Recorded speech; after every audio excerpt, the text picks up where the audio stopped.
विवाह कार्यामध्ये जाताना बऱ्याचशा वेळेस असं होतं की लहान बाळ आपल्या सोबत आपण नेलं तर बाळाला नजर लागत असते किंवा आपल्याला मांडव जड पडतं असं म्हणलं जातं. आपण एखाद्या ठिकाणी जर विवाहामध्ये गेलेला असाल तिथलं जी मांडव पूजनी असते मांडव परतनी देखील म्हटलं जातं.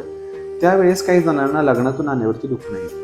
अहिल्यानगर काळमाता तुळजाभवानी देवस्थान पोखर्डीमधून आपण तुम्हाला कायम मार्ग सांगत आलो आहे आणि आज देखील मार्ग सांगणार आहे. जेव्हा आपण मांडवातून बाहेर येतो, एखाद्या लग्नाच्या मांडवातून आपण एखाद्या ठिकाणी बहिणीचा असो मावशीचा असो, आपण स्त्रिया म्हणा विशेष मुलं म्हणा आपण मुक्कामाला त्या ठिकाणी जात असतो.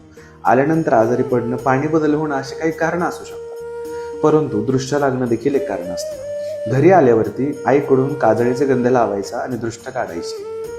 त्यानंतर जे तुमच्यावरती नकारात्मक शक्त्या किंवा नकारात्मक ज्या दृष्ट्या पडलेल्या असतील, कोणी सोनं घालतं, कोणी चांगले चांगले कपडे घालतं, वस्त्र घालतं, प्रत्येकाची भावना आपल्याकडे चांगल्याने पाहण्याची नसते. त्यामुळं अशा गोष्टी घडतात आणि या गोष्टी आपल्याला नकारात्मक ऊर्जा प्रकट करतात. ओम काय